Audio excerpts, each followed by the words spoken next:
Hello दोस्तों, तो हम अपनी वीडियो को आगे बढ़ाते हैं। आज इसका सेकंड पार्ट है और कल तक ऐसे हम सवाल कर चुके थे, ये जो मैंने आपको स्क्रीन पे देखा रखा है, बट मैं इसका एक बार और आपको एक्सप्लेन कर देता हूँ। देखिए, आपको इस तरीके का सवाल दिया जाता है। मैं वापस, ये कल का ही सवाल है, मैं वापस रिपीट कर रहा हूँ, इसके बाद अपन आगे बढ़ेंगे। ठीक है, फटाफट इसको देख लेते हैं। तो इसमें मैंने क्या मेथड बताया था, अगर किसी ने नहीं देखा तो पुरानी वाली वीडियो जाके देख लो। तो देखिए, इसमें ए बी सी का अनुपात बताना है। तो हमको मैंने क्या बताया था, जैसे ए का अनुपात बताना है तो जो ए के नीचे लिखा होगा वो तो उसका अनुपात रहता ही रहता है। तो ए का अनुपात कितना है, 3 तो रहेगा ही रहेगा अभी, लेकिन पूरा है, सिर्फ बटे में नहीं है। बी का यहाँ पर कितना रहेगा ही रहेगा, 2 रहेगा। सी का कितना रहेगा, बस 5 रहेगा। ठीक है, लेकिन अभी गुणा में भी तो संख्या दे रखी है। अब इनका क्या करना है, ये बटे वाली की तो तुम्हें सीधे सीधे समझ में आ गई कि बटे वाले में क्या करना होता है। ठीक है, अब देख लीजिए इनके गुणा में, जैसे कि ए के गुणा में 4 दिया है, तो जो ए का अनुपात होगा उसमें 4 नहीं आएगा, बस बाकी की संख्याओं के गुणा में कौन कौन दिया है वो आएंगे। तो 5 दिया है और 7 दिया है, जो किसके में आएंगे, ए के में। तो ए के में लिख दिया 5 × 7, ये अनुपात बन गया किसका, ए का। अब बी की बात करें तो बी के लिए देखो क्या करना है, तो बी के गुणांक में कौन दिया है, 5 दिया है, तो बी में 5 नहीं आएगा, बाकी कौन कौन आएंगे, 4 और कौन आएंगे, 7, यानी कि बाकी के बच गए वो। तो यहाँ 4 आ जाएगा और यहाँ कितना आ जाएगा, 7। ठीक है, ये कल मैंने बता चुका हूँ। सी के में कौन आएगा, सी के में देख लो, तो देखो 7 नहीं आएगा, बाकी के कौन कौन बच गए, 4 और 5। तो इसमें आएंगे 4 × 5। ठीक है, ये इसके रहेंगे। अब इनको आप गुणा कर लोगे तो ये तो आ गए 105, इनको गुणा कर लोगे तो ये कितने आ गए, 56, और ये कितने आ गए थे, 100। ये कल मैंने बताया था, ये अनुपात इसके आ गए। उम्मीद है समझ में आ गया। ठीक है, अब यहाँ से अपन आगे बढ़ते हैं और पार्ट सेकंड देखते हैं।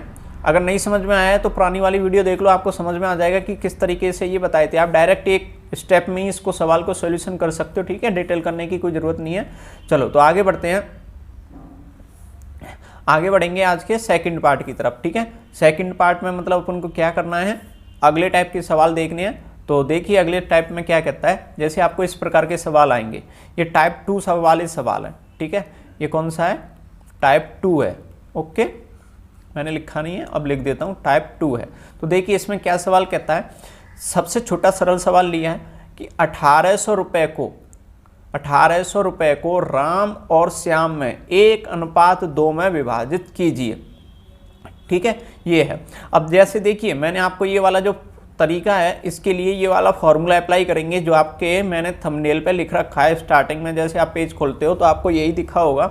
अब इससे एक लाइन में करना है, लेकिन इस बार तो मैं थोड़ा डिटेल में बता रहा हूँ, अगले सवाल पे डायरेक्ट ही करते जाएंगे। ठीक है, तो देखो क्या एक्सप्लेन करते हैं कि सवाल में जो संख्या दे रखी हो।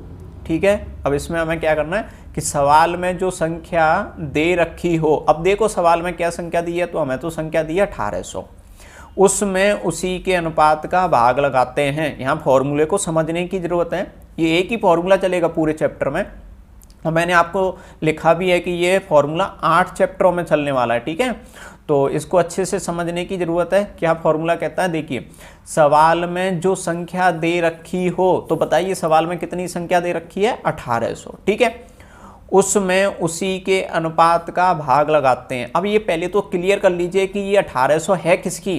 तो देखो 1800 रुपये को राम और श्याम में विभाजित कीजिए, तो ये राम की है या श्याम की है या टोटल है। तो हमने देखा कि ये जो 1800 रुपये दे रखे हैं वो टोटल है। तो टोटल है, तो इसमें लिखा क्या है, उसमें उसी के अनुपात का भाग लगा दीजिए। तो ये अगर संख्या टोटल है तो हमको क्या निकालना पड़ेगा, टोटल अनुपात निकालना पड़ेगा। तो देखिए टोटल अनुपात कैसे निकालेंगे, राम का कितना अनुपात दिया है, 1, श्याम का कितना दिया है, 2, तो टोटल अनुपात कितना हो गया, टोटल हो गया 3। इतना समझ में आया। अब सवाल कैसे हल करते हैं वो देख लीजिए। देखो हमें पहले निकालना जैसे राम का हिस्सा, तो सवाल हमने पढ़ लिया। तो सवाल में जो संख्या दे रखी है, सवाल में संख्या दे रखी है 1800, उसमें उसी के अनुपात का 1800 टोटल है, तो टोटल का क्या लगा दीजिए आप, भाग लगा दोगे इतना, इंटू। ठीक है, इंटू में क्या करना है, और जो पूछा जाए उसके अनुपात का गुणा करते हैं। हमें किसका हिस्सा पूछा है यहाँ पर, राम का, तो राम का अनुपात कितना है, 1, 1 का गुणा कर दीजिए, बस यही आपका सॉल्यूशन है। कितना आ गया, 600। पहले सवाल का आंसर ये हो गया।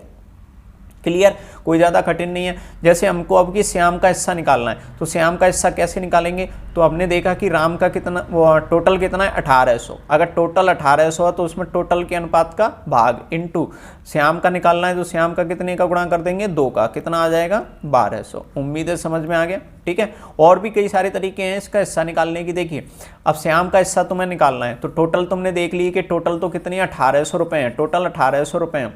अब टोटल में से राम का जो हिस्सा है वो तो कितना हो गया 600, तो जो बच गए वो यानी कि 1800 में से 600 माइनस कर दो, तो किसका हिस्सा निकल के आ सकता है, श्याम का हिस्सा निकल के आ सकता है, श्याम का निकल आया, ठीक है। और तरीके सुनो, और क्या तरीके हो सकते हैं। देखो अगर हमारे पास में कभी ऐसे दिया है राम का हिस्सा दिया है, तो राम का हिस्सा कितना दे दिया 600, तो फॉर्मूला क्या है, जो संख्या दे रखी है उसमें उसी के अनुपात का भाग। तो ये अगर इस बार मैंने इससे ट्राई करने की कोशिश करता हूँ, ठीक है। वैसे मैं पहले वो बता चुका हूँ, वही बढ़िया तरीका है, बट आप इससे भी ट्राई करें। तो देखिए ये राम का हिस्सा है, तो फॉर्मूला क्या कहता है, जो संख्या दे रखी है उसमें उसी के अनुपात का भाग लगाते हैं। अब ये 600 किसके हैं इस बार, राम के, तो राम का अनुपात कितना है 1, तो इसमें भाग लगा दो 1 का, इनटू जो पूछा जाए उसके अनुपात का गुणा करते हैं। किसका अनुपात हिस्सा पूछा है इस बार, श्याम का, तो श्याम का अनुपात कितना है 2, 2 का गुणा कर दीजिए, देखो कितने आ गए 1200, आ गए कि नहीं आ गए। समझ में आया। इसको कई प्रकार से आप कर सकते हो जैसे आपको अच्छा लगे। क्लियर, ये तो सरल सा सवाल था। अगले सवाल की तरफ में अपन आगे बढ़ते हैं, तो अगला सवाल अपन देखेंगे कि अगले सवाल में क्या बोला है, ठीक है। अगला सवाल देखते हैं। देखिए अगला सवाल क्या कहता है, किसी धन को ABC में 2:3:5 में विभाजित किया गया, यदि A का हिस्सा 600 हो तो कुल धन ज्ञात करो। यानी कि इस बार ये जो हिस्सा दिया है वो किसका दिया है, सिर्फ A का दिया है। तो देखो मैंने क्या किया, A का, B का और C का अनुपात लिख लिया। आपको पेपर में लिखना नहीं है, आपको यहीं लिखे मिल ही रहे हैं, लेकिन मैं इसमें पेन चला देता हूँ तो आपको क्लियर ना दिखे, इसलिए मैंने लिख दिया। A का अनुपात कितना है 2, B का हो गया 3 और C का कितना हो गया 5, ठीक है। इसमें पूछा क्या है, कुल धन, तो इसलिए मैंने कुल अनुपात का पता लगाया, तो कुल अनुपात कितना हो गया 2, 3, 5 को जोड़ दीजिए, कितना आ गया 10 आ गया, ठीक है। फॉर्मूला भी आपको याद होगा, पिछले सवाल में पढ़ाई था, नहीं तो आप थोड़ी सी वीडियो पीछे करके फिर से फॉर्मूला नोट कर सकते हो। फॉर्मूला मैं आपको बोल देता हूँ, ध्यान से सुनो। सवाल में जो संख्या दे रखी है, सवाल में संख्या दे रखी है भैया कितनी है 600, तो फॉर्मूला कहता है सवाल में जो संख्या दे रखी है उसमें उसी के अनुपात का भाग लगा दो। तो आपने देखिए, बताइए ये 600 हो गई, अब 600 में आप भाग लगा दो, कितने का लगा दोगे 10 का। आप जैसे ही 10 का भाग लगाओगे आपका सवाल गलत हो जाएगा। क्यों गलत हो गया, तो आपको क्लियर जानना जरूरी है कि ये जो 600 है ये एक्चुअल में है क्या या किसका हिस्सा है। तो आपने देखा ये A का हिस्सा है, तो भाग जो लगेगा वो A के ही अनुपात का लगेगा। फॉर्मूला क्या कहता है, जो संख्या दी है उसी के अनुपात का भाग लगाना है, तो इस बार भाग कितने का लगाना है 2 का। अगर आपने 10 का लगाया है तो क्या हो जाएगा गलत। समझ में आया इतना, ठीक है। अब उल्टू की बात आती है, तो फिर आगे फॉर्मूला क्या कहता है, जो संख्या दे रखी है उसमें उसी का भाग इनटू जो पूछा जाए उसके अनुपात का गुणा, जो पूछा जाए उसका अनुपात। अब पूछा क्या है, कुल धन पूछा है, तो कुल धन पूछा है तो हमको क्या चाहिए, कुल अनुपात चाहिए। कुल अनुपात कितना है 10, तो गुणा कितने का करने वाले हो 10 का। उम्मीद है समझ में आ गया, ठीक है। 2 से आप इसे कैंसिल करोगे 3 और ये कितने आ गए 3000 आ गया। क्लियर, कोई ज़्यादा कठिन नहीं है, सीधी सी एक ही स्टेप में कर सकते हो, डायरेक्ट निकल के आ रहा है। समझ में आ गया कैसे करना है, ठीक है। चलो अगर समझ में आ गया तो वीडियो को आप लाइक भी कर सकते हो और अपने दोस्त वगैरह को शेयर करने की कोशिश भी कर सकते हो, ठीक है, अगर अच्छी लगे तो। चलो अगले सवाल की तरफ में आगे बढ़ते हैं, थोड़ा सा बड़ा और दे दिया। तो देखिए क्या बोला है सवाल में, किसी धन को ABCD में 1:2:3:4 में विभाजित किया गया। मैंने यहाँ लिख दिए हैं, ठीक है सबको। यदि A और D के हिस्सों का अंतर 720 हो तो B और D का अंतर ज्ञात करो। यानी कि B और D के हिस्सों का, ठीक है, B और C के हिस्सों का अंतर, ठीक है, इनके जो पैसे बनेंगे उनका अंतर ज्ञात करना है ना।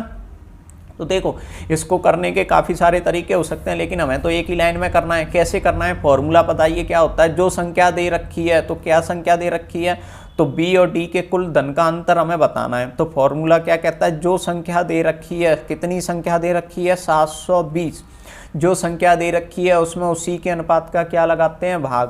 तो क्लियर बताइए क्या ये कितनी संख्या है, ये 720 है वो क्या है, क्या इनका टोटल है? तो आपने देखा कि नहीं सर इनका टोटल नहीं है। तो आप ये मत कर देना कि 1 2 3 4 जोड़ दिए कितने आ गई है कि 10 आ गए, आप 10 का लगाने लग गए भाग, आपको पता है ये गलत हो जाएगा। ठीक है, अभी मैंने आपको क्लियर कर दिया था, हमेशा वो जोड़ के भाग नहीं लगाना है, आपको देखना पड़ेगा कि ये 720 क्या है एक्चुअल में। तो हमने देखा कि ये तो ए और डी के हिस्सों का अंतर है, तो हमको भाग भी किसका लगाना पड़ेगा, ए और डी के अनुपात के अंतर का, क्योंकि ये ए और डी के हिस्सों का अंतर है तो हमें तो अनुपात में बात करनी है, तो अनुपात का अंतर ले लो, ए और डी के अनुपात का अंतर बताइए। तो ए और डी के जो अनुपात का अंतर है ये रहा, यहाँ पर देख लीजिए कितने का अंतर है, 3 का, तो 3 का भाग, समझ में आया, इनटू जो पूछा जाए उसका गुणा। तो पूछा क्या है, तो B और C का अंतर ज्ञात करो। अब B और C का अंतर बता दीजिए, सीधा अंतर करो। देखो B का मत निकालने बैठ जाना कि आप पहले B का निकाल लो फिर C का निकाल लो फिर उनका अंतर लो, अरे इतना थोड़ी ना बताना है, इतना बताना होता तो बहुत सारी वीडियो ही है आपके पास में। ठीक है, मुझे तो बस एक लाइन में आंसर करना है। तो एक लाइन में कैसे करना है, बी और डी का बी और सी का क्या पूछा है, सीधा अंतर पूछा है। तो यहाँ पर बी और सी का अंतर देखेंगे, सीधा कितना दिख रहा है, 1, बस यही आपका आंसर है। हल कर दीजिए, कितना आ गया, 240। उम्मीद समझ में आ गया कैसे करना है। ठीक है, सिर्फ एक लाइन में डायरेक्ट आंसर निकल रहे हैं, ज़्यादा मेहनत की जरूरत ही नहीं पड़ रही है इसमें। क्लियर, बस समझने की कोशिश करनी है आपको। हो गया, ओके। चलो अगले सवाल की तरफ में बढ़ते हैं। अगला सवाल क्या कहता है, देखो ये थोड़ा सा टाइप 3 में आ गया है, अपन टाइप 3 में पहुंच चुके हैं अब।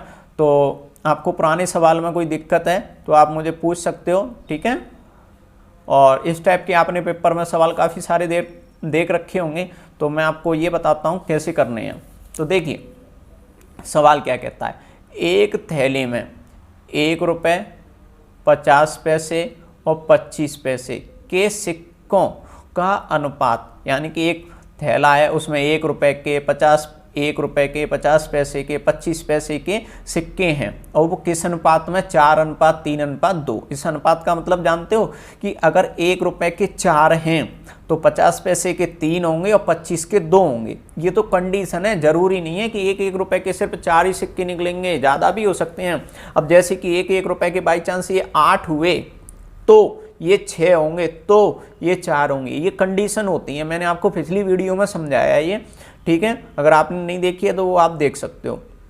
समझ में आ गया, जरूरी नहीं है कि 1 रुपये के 4 ही हैं, 4 हो सकते हैं, 8 हो सकते हैं, 12 हो सकते हैं, इस तरीके से ही वो सिक्के दे रखे हैं, है ना। लेकिन 3 नहीं हो सकते, मतलब 4 के गुणा में ही चलेंगे। ठीक है, नहीं तो अगर इसको 3 कर दोगे तो ये सब पॉइंटों में आएंगे, पॉइंटों में सिक्के होते नहीं हैं। तो ये 4 होंगे तो ये 3 और ये 2, ये 8 होंगे तो ये 6 होंगे तो ये 4 होंगे। बाई चांस ये जैसे कि 12 हो गए यानी कि 3 गुना, तो ये 9 हो जाएंगे 3 गुना, और ये 6 हो जाएंगे। ठीक है, इस तरीके से ये अनुपात में बस दे रखे हैं। ओके, तो आगे क्या बोलता है देखिए सवाल में कि एक थैली में 1 रुपये 50 पैसे 25 पैसे के सिक्कों का अनुपात आपको दे दिया गया। यदि थैली में कुल धन 360 रुपये हो तो प्रत्येक प्रकार के सिक्कों की संख्या ज्ञात करो। यानी कि प्रत्येक प्रकार का हमको बताना है, तो एक एक करके ही तो निकाल सकते हो आप। यानी कि एक बार बताओगे 1 रुपये के सिक्के, यानी कि इस बार तो मैं निकाल रहा हूँ इसमें 1 रुपये के सिक्कों की संख्या। ठीक है, अब 1 रुपये के सिक्कों की संख्या निकालूंगा तो फॉर्मूला अपना क्या कहता है, पहले तो फॉर्मूला देख लो, जो संख्या दे रखी है उसमें उसी के अनुपात का भाग लगाते हैं। तो चलो देखते हैं। तो देखो संख्या क्या दे रखी है, 360, तो मैंने लिखा यहाँ पर 360। 360 किसकी है, ये ए की बी की है, ये तो टोटल है, तो आपने किया कि टोटल अनुपात का भाग लगा दो। टोटल अनुपात देखा आपने कि 9 इंटू जो पूछा जाए उसका गुणा। पूछा किसका, 1 रुपये का, तो 1 वाले के कितने हैं, 4 अनुपात, तो आपने कर दिया 4। अगर जैसे ही आपने ये स्टेप करी आपका हो जाएगा गलत। क्यों गलत हो जाएगा, उसका क्या रीजन है वो मैं आपको बताता हूँ। देखिए क्यों गलत हुआ, तो देखिए ये जो अनुपात दिया है उसको क्लियरली देखिए, ये 4:3:2 दिया है। ये जो अनुपात है वो किसका है, तो आप क्लियरली देख पा रहे हो कि ये जो अनुपात है वो सिक्कों का है, ना कि रुपए का। ये जो अनुपात है वो किसका है, सिक्कों का। लेकिन मुझे सवाल में जो संख्या दे रखी है, सवाल में मुझे जो संख्या दे रखी है वो क्या दिया है, वो क्या दिया है, वो दिया है रुपए।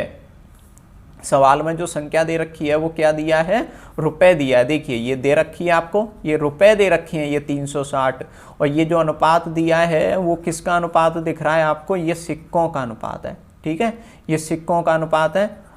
क्लियर। तो अगर ये सिक्कों का अनुपात है और ये रुपए हैं तो रुपए में कैसे भाग लगा दोगे, रुपए में भाग नहीं लगा सकते आप। अगर रुपए में भाग नहीं लगा सकते तो आप क्या करोगे, इन अनुपातों को काय में बदलिए, आप रुपए में बदलिए। अब रुपए में कैसे बदलने हैं वो मैं आपको बता देता हूं। देखिए रुपए में कैसे बदलते हैं, ठीक है। अब रुपए में कैसे बदलेंगे, तो मेरे पास में एक एक रुपए के 4 सिक्के हैं, तो बताइए कितने रुपए बनेंगे इनसे। मैं पेन चेंज कर लेता हूं। तो कितने रुपए बनेंगे इनसे, तो आपने देखा कि इनसे तो 4 रुपए बनेंगे, तो मैंने 4 रुपए में लिख लिया, ठीक है। बनने वाले कुल रुपए, मतलब इनके थ्रू मुझे रुपए बनाने हैं। समझ में आया। पहली स्टेप आपको यही करनी है सीधी।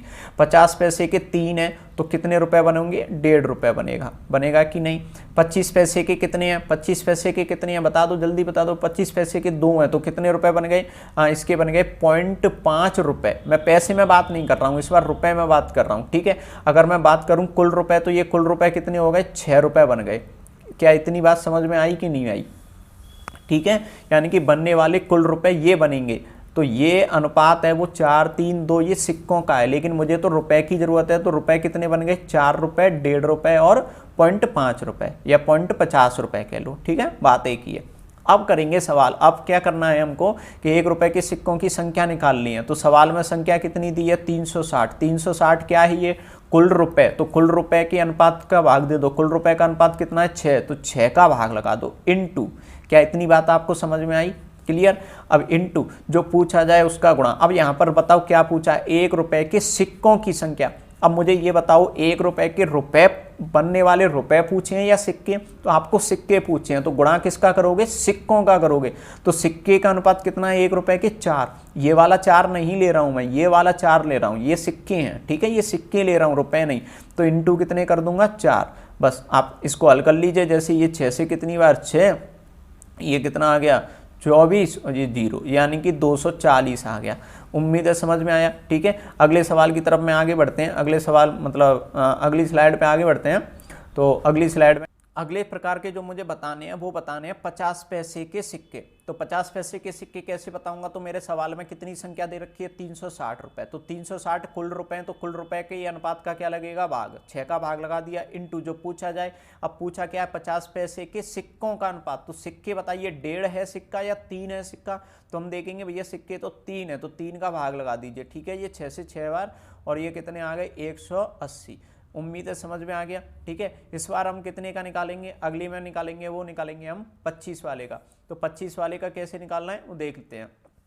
तो देखिए 25 वाले का निकालने के लिए इसमें क्या दिया है इस बार, 25 वाले का, यानी कि वही 360 तो लिखोगे ही, 360 में 6 का तो भाग लगाओगे ही लगाओगे। लेकिन इस बार 25 पैसे के सिक्के पूछे हैं, तो 25 पैसे के बताओ कितने सिक्के हैं, 2 सिक्के हैं या 0.5 है। तो आप देखो 2 सिक्के हैं, तो गुणा कर दो 2 के, तो ये कितना 6, गुणा कर लीजिए, कितने आ गए, 120 आ गया।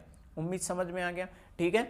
और इस प्रकार के सवाल अभी और भी देखेंगे, लेकिन अगली वीडियो में देखेंगे। अगर वीडियो आपको पसंद आई है तो आप क्या कर दीजिए, फटाफट लाइक कर दीजिए, शेयर कर दीजिए। ये बातें मैंने आपको स्टार्टिंग में नहीं बोली, क्योंकि पता नहीं आपको वीडियो पसंद आई या नहीं आई, ठीक है। आपकी पसंद है ये तो, और आपका टाइम भी बर्बाद होता है। स्टार्टिंग में ही आपको बोरिंग लगता है कि सर लाइक करो, शेयर करो, इतना सब हुकुम, ठीक है। अगर वीडियो अब अच्छी लग रही है तो अब आप कर सकते हो, उम्मीद है, ठीक है। Thank you.